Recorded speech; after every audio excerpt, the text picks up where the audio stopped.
ಈಗ ಪ್ರೇಮ ಕಾವ್ಯ ಸೀರಿಯಲ್ ಅಂದರೆ ನನ್ನ ಕಾವ್ಯ ಡಲ್ ಆಗಿರೋದು ನನ್ನಿಂದ ನೋಡೋಕ್ಕಾಗ್ತದೆ. ಅದಕ್ಕೆ ಹೊಸ ಸಿಮ್ಮು ಫೋನು ಎಲ್ಲ ತೊಗೊಂಡಿದ್ದೀನಿ. ಫಸ್ಟ್ ಮಾತಾಡಿ ಸಮಾಧಾನ ಆಗ್ತದೆ. ಹಲೋ ಅಂತೆಲ್ಲ ಹೇಳಿದೆ. ಯಾರು ಅಂದರೆ ನಾನು ರಾಘವೇಂದ್ರ. ಯಾರು ರೀ ನೀವು? ನನಗೆ ಇಷ್ಟೊಂದು ಸಹಾಯ ಮಾಡಿದೆ, ಹಣಕಾಸಿನ ಸಹಾಯ ಮಾಡಿ, ನನಗೆ ಯಾವಾಗ ತೊಂದರೆ ಬಂದರೆ ಕಾಪಾಡಿ, ನನಗೂ ಪರಿಚಯ ಇದೆ ಅಥವಾ ನೀವು ನಾನು ನೋಡಿದೆ, ನಾನು ನಿನ್ನ ನೋಡಿದೆ, ಅದೆಲ್ಲ ಬೇಡಮ್ಮ. ನನಗೆ ಹೆಣ್ಮಕ್ಳಿಗೆ ಯಾರೇ ತೊಂದರೆ ಕೊಟ್ಟರು ನಾನು ಇದೇ ರೀತಿ ಮಾಡೋದು ಅಂತೆಲ್ಲ ಹೇಳಿದೆ. ಅದೇ ಟೈಮಿಗೆ ಕಾವ್ಯ ಅಂತ ಫೋನ್ ಕಟ್ ಮಾಡಿದ್ವಿ. ನನ್ನ ಕಾವ್ಯ ದೊಡ್ಡ ಸೈಂಟಿಸ್ಟ್ ಆಗಬೇಕು ಅಂತೆಲ್ಲ ನನ್ನ ಆಸೆ ಕನಸು ಅದೇ ಆಗಿರುತ್ತೆ. ನನ್ನ ಕಾವ್ಯನ ಕನಸಿನ ಜೊತೆನೇ ನಾನು ಇರ್ತೀನಿ ಅಂತೆಲ್ಲ ಹೇಳ್ತಾ ಇರ್ತಾ. ಇದೇ ಟೈಮಿಗೆ ಕಾವ್ಯನು ಯಾರು ಈ ಥರ ನನಗೆ ಹೆಲ್ಪ್ ಮಾಡ್ತಾ ಇರ್ಬೋದು ಅಂದರೆ ನಾನು ರಾಘವೇಂದ್ರ ಅಂತೆಲ್ಲ ಹೇಳಿರ್ತಾರಲ್ಲ.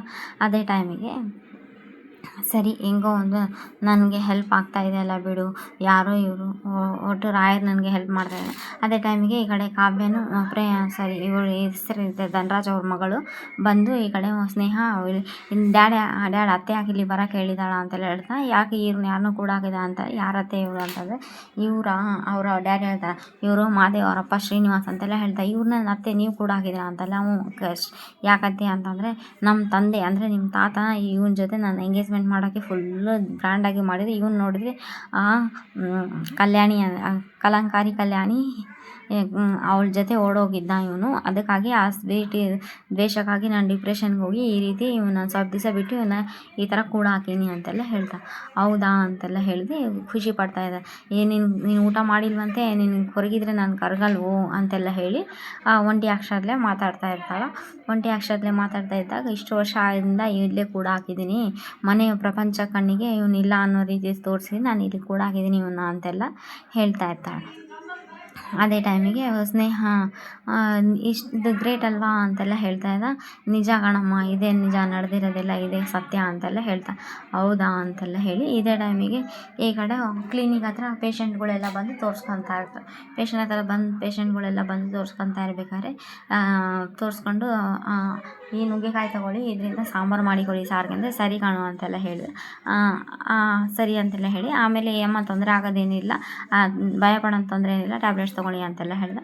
ಸರಿ ಕಣಪ್ಪ ಅಂತೆಲ್ಲ ಹೇಳಿ, ಏನೇ ಪ್ರೇಮ ಈ ಥರ ತರಕಾರಿ ಕಲೆಕ್ಟ್ ಮಾಡಿದೆ, ಒಂದು ಅಂಗಡಿ ಚಾಲೂ ಮಾಡ್ಬೋದು, ಅಷ್ಟು ಸದ್ಯಕ್ಕೆ ಇದು ನಮ್ಮ ಸಂಬಳ ಇದೆ ಕಣೋ ಅಂತ ರಾಮ್ಗೆ ಒಂದು ಫೋನ್ ಬರುತ್ತೆ. ಒಂದು ಫೋನ್ ಬಂದಾಗ, ಏನೋ ನೀನು ಹಳ್ಳಿ ಪೇಷಂಟ್ಗಳಿಗೆಲ್ಲ ಚೆನ್ನಾಗಿ ನೋಡಿದೆ, ಲಕ್ಷಾಂತರ ರೂಪಾಯಿ ಕೋಟ್ಯಾಂತರ ರೂಪಾಯಿ ಆಗುತ್ತೆ, ಚೀಫ್ ಆ್ಯಂಡ್ ಬೆಸ್ಟಾಗಿ ನೋಡ್ತಾ ಇದೆಯಂತೆ, ಆ ಧನರಾಜ್ ಸುಮ್ಮನೆ ಇರಲ್ಲ ಅಂತ.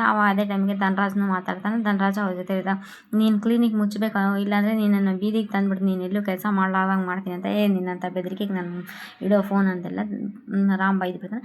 ಈ ಕಡೆ ಕಲ್ಯಾಣಿ ಹೆಂಗನ ಮಾಡಿ ಈ ಕಲ್ಯಾಣಿಗೂ ಪ್ರೇಮಗೂ ಕೋಪ ಬಂದಿರುತ್ತೆ. ನಿನ್ನ ಕ್ಲಿನಿಕ್ ಮುಚ್ಚಲ್ಲ, ಏನೋ ಮಾಡ್ತೀಯಾ ನೀನು ಅಂತೆಲ್ಲ ಹೇಳಿ ಸವಾಲು ಹಾಕ್ತಾನೆ. ಮತ್ತು ಆಮೇಲೆ ಪ್ರೇಮ ಇಲ್ಲಿ ಬಂದಿರ್ತಾಳೆ, ಆ ಟ್ಯಾಬ್ಲೆಟ್ಸ್ ಯಾವುದು ತಿಳ್ಕೊಂಡು ಹೋಗಬೇಕು, ಕಲ್ಯಾಣಿ ದಾಮಿನಿ ಏನು ಮಾಡ್ತಾ ಏನಿಲ್ಲ ಅಂತ. ಟ್ಯಾಬ್ಲೆಟ್ಸ್ ತೊಗೊಂಬ ಅಂತ ಪಂಚಮಿಗೂ ಅಂತ ಟ್ಯಾಬ್ಲೆಟ್ಸ್ ಅಕ್ಕ, ನೀವು ರಾಮ ಹತ್ರ ತೋರಿಸ್ಕೊಂಡ್ರೆ ರೆಡಿ ಇಲ್ಲ, ನಿಮಗಿರೋದು ರೋಗ ಅಲ್ಲಕ್ಕ, ಮನಸ್ಸಿನ ರೋಗ, ಮಕ್ಕಳೆಲ್ಲ ಮನೆಗೆ ಬಂದರೆ ಮಕ್ಕಳನ್ನ ಕ್ಷಮಿಸಿ ಮನೆಗೆ ಕರ್ಕೊಂಡು ನಿಮ್ಮ ರೋಗ ಎಲ್ಲ ಕಡಿಮೆ ಆಗುತ್ತೆ ಅಂತ ಸುಮ್ಮನೆ ಡ್ರಾಮಾ ಮಾಡ್ತಾಯಿರ್ತಾರೆ. ಇಲ್ಲಿಂದ ದಾಮಿನಿ ಹೊರಗೆ ಬಂದಮೇಲೆ ಪಂಚಮಿ ಒಳಗೆ ಹೋಗಿ ಟ್ಯಾಬ್ಲೆಟ್ಸ್ ತೊಗೊಂಬರ್ತೀನಿ ಅಂತ ಹೇಳಿ ಹೋಗಿ ಟ್ಯಾಬ್ಲೆಟ್ಸ್ ತೊಗೊಂಬರ್ತಾಳೆ. ಟ್ಯಾಬ್ಲೆಟ್ಸ್ ತೊಗೊಂಬಂದು ಪ್ರೇಮ್ಗೆ ಕೊಡ್ತಾ, ಪ್ರೇಮ ಟ್ಯಾಬ್ಲೆಟ್ಸ್ ಎಲ್ಲ ನೋಡಿ ಫೋಟೋ ತಗೊಂಡು ಪಂಚಮಿ ನೀನು ಜಲ್ದಿ ಹೋಗಂತೆ. ಪಂಚಮಿ ಒಳಗೆ ಹೋದ್ಕೊಳ್ಳೆ, ಇವು ಫೋಟೋ ಎಲ್ಲ ತಗೊಂಡು ಒಳಗೆ ಹೋದ್ಕೊಳ್ಳೆ. ಇಲ್ಲಿ ಇದೇ ಟೈಮಿಗೆ ದಾಮಿನಿಗೆ ಫೋನ್ ಬಂದಿರುತ್ತೆ. ದಾಮಿನಿಗೆ ಫೋನ್ ರಿಂಗ್ ಆಯ್ತು ಅಂತ ಪ್ರೇಮ ಬಚ್ಚಿಟ್ಕೊಂಡು, ಆವಾಗ ದಾಮಿನಿ ಏನು ಊಟ ಮಾಡಲ್ವಂತ, ಒಂದು ದಿವಸ ಊಟ ಮಾಡಿಲ್ಲ ಅಂದರೆ ಏನು ಸತ್ತೋಗಂಗಿಲ್ಲ ಬಿಡು ಅಂತೆಲ್ಲ ಹಾಗೆ ಇಡ್ರು. ಯಾವಾಗೂ ರೀತಿ ಪ್ರಯತ್ನ ಪಡ್ತಾನೆ ಇರ್ತಾನೆ ಅವ್ನು ತಪ್ಪಿಸ್ಕೊಳಕ್ಕೆ, ಕೂಡ ಹಾಕರು ಅಂತೆಲ್ಲ. ಯಾರನ್ನ ಕೂಡ ಹಾಕಿರ್ಬೋದು, ಇವ್ರು ಹೆಂಗನ ಮಾಡಿದ್ದು ಪತ್ತೆ ಹಚ್ಚಿಸ್ತೀನಿ, ರಾಮ್ ಎಲ್ಲೂ ಸಿಕ್ಕಲು ಈ ಅಮ್ಮ ನಿನಗೆ, ಇಷ್ಟೆಲ್ಲ ಕೆಟ್ಟ ಹೆಂಗಸಿದಾಳಲ್ಲ ಅಂತೆಲ್ಲ ಹೇಳಿ ರಾಮ್ ಬಗ್ಗೆ ಯೋಚನೆ ಮಾಡ್ತಾ ಇರ್ತಾಳೆ.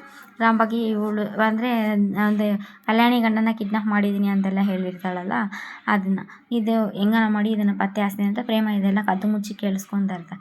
ಕದ್ದು ಮುಚ್ಚಿ ಕೇಳಿಸ್ಕೊಂಡು ಇದನ್ನೇನಾದರೂ ಒಂದು ಮಾಡ್ತೀನಿ ವ್ಯವಸ್ಥೆ ಅಂತೆಲ್ಲ ಹೇಳಿ ಅಲ್ಲಿಂದ ಹೋಗ್ತಾರೆ. ನೆಕ್ಸ್ಟ್ ಎಪಿಸೋಡಲ್ಲಿ ಅದೇ ರಾಮ್ಗೆ ಟ್ಯಾಬ್ಲೆಟ್ಸ್ ಎಲ್ಲ ತೋರಿಸಿ ಕನ್ಫರ್ಮ್ ಮಾಡಿಕೊಂಡು ಇವಳ ಬಗ್ಗೆ ಇನ್ವೆಸ್ಟಿಗೇಷನ್ ಸ್ಟಾರ್ಟ್ ಮಾಡ್ತಾಳೆ ನೋಡಬೇಕು.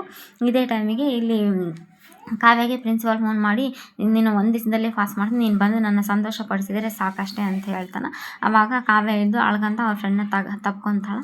ಇವಾಗ ಮಾದೇವನಿಗೆ ಗೊತ್ತಾಗಿರುತ್ತಲ್ಲ ಇದೆಲ್ಲದು, ಪೊಪ್ಪೆ ಸರ್ ನಾಳೆ ಆಯ್ತು ಕಾಣಲ್ಲ ನೀನು ಅಂತೆಲ್ಲ ಹೇಳಿ ಕಾವ್ಯಕ್ಕೆ ಫೋನ್ ಮಾಡಿ, ಕಾವ್ಯ ಅವರೇ ನೀವೇನು ಭಯ ಪಡ್ಕೋಬೇಡಿ, ನಾನು ರಾಘವೇಂದ್ರ ನಿಮ್ಮ ಜೊತೆ ಇದ್ದೀನಿ, ನಾಳೆ ನೋಡಿ ಆ ಪೊಪ್ಪೆ ಸಾರ್ನ ಈ ಒಂದು ಗತಿ ಕಾಣಿಸ್ತೀನಿ ನೋಡಿ, ಆ ಕೊಬ್ಬೆಲ್ಲ ಇಳಿದಿರ್ತೈತಿ ನಾಳೆ ಬೆಳಿಗ್ಗೆವರೆಗೂ ಅಂತೆಲ್ಲ ಹೇಳಿ, ಆಯ್ತು ಕಾಣಲ್ಲ ಪೊಪ್ಪೆ ಸಾರ್ ನಿನಗೆ ಮಾಡ್ತೀನಿ, ಪ್ರೊಫೆಸರ್ನ ಪೊಪ್ಪೆ ಸಾರ್ ಅಂತ ಇಟ್ಟಿರ್ತಾರೆ ಹೆಸರು. ಯಾಕೆಂದರೆ ಈ ಸಾರ್ ರಾಘವೇಂದ್ರ ಸಾರ್ಗೆ ಅನ್ಎಜುಕೇಟೆಡ್ ಅಂತ ತೋರಿಸಿರ್ತಾರಲ್ಲ, ಆ ರೀತಿ. ಇದು ಇವತ್ತಿನ ಎಪಿಸೋಡ್. ನಾಳೆ ಎಪಿಸೋಡ್ ಇದೆಯಲ್ಲ, please like, share, comment, subscribe. Thanks for watching.